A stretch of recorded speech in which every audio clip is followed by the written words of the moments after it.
প্রবাসী কার্ড প্রবর্তনের। Family card ও কৃষক কার্ডের পর এবার প্রবাসী কার্ড এনে চমক দিলেন তারেক রহমান।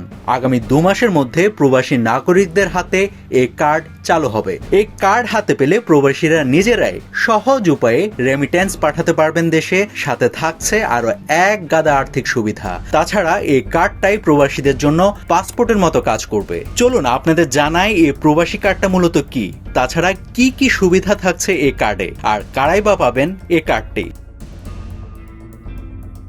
মূল আলোচনায় যাওয়ার আগে বলে রাখা ভালো, প্রবাসী বাংলাদেশিদের জন্য bureau of man power employment and training card বা BMET কার্ড চালু রয়েছে। তাহলে এখন প্রশ্ন করতে পারেন, এই প্রবাসী কার্ডের আর প্রয়োজন কি? এই প্রশ্নের জবাবে প্রবাসী কল্যাণ মন্ত্রী আরিফুল হক চৌধুরী জানিয়েছেন, BMET কার্ডের সাথে নতুন ব্যাংকিং বা আর্থিক বিষয়টিও যুক্ত হচ্ছে প্রবাসী কার্ডে। BMET কার্ডে শ্রমিকদের সব তথ্য জমা থাকে, ফলে কোনো বিপদের সম্মুখীন হলে তাকে সহজেই চিহ্নিত করে সহায়তা করা যায়। আরিফুল হক আরো জানান, প্রবাসী নাগরিকরা এই কার্ড পাসপোর্টের বিকল্প হিসেবেও ব্যবহার করতে পারবেন।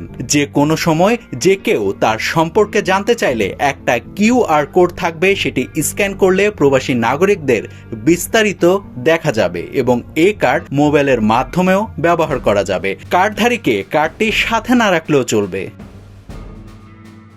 তাছাড়া প্রবাসী কার্ডের মাধ্যমে রেমিটেন্সে বাড়তি প্রণোদনা পাওয়া যাবে এবং দেশে ফেরত প্রবাসীদের সামাজিক সুরক্ষা প্রদান করা হবে।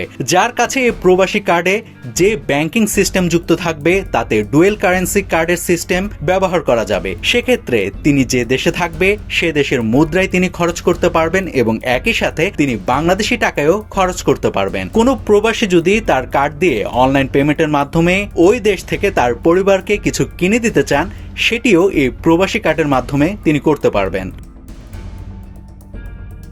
এবার প্রশ্ন এসে যায়, কারা এই কার্ড পাবেন এবং কিভাবে পাবেন? প্রাথমিকভাবে যাদের BMET কার্ড আছে তাদেরকেই দেওয়া হবে এই প্রবাসী কার্ডটি, তবে রেজিস্ট্রেশন করতে হবে। যাদের BMET কার্ড আছে তাদের ফি নাও লাগতে পারে। নতুন যারা যুক্ত হবে তারা ফি দেওয়ার মাধ্যমে নিবন্ধিত হয়ে এই কার্ড পেতে পারেন। সেক্ষেত্রে নতুনদের রেজিস্ট্রেশন ফি প্রয়োজন হবে। বিভিন্ন দেশে থাকা বাংলাদেশের দূতাবাসের মাধ্যমে প্রবাসীদের হাতে এই কার্ড পৌঁছে দেওয়ার প্রাথমিক পরিকল্পনা করছে সরকার। নাভিদ হাসান, সোনালী নিউজ।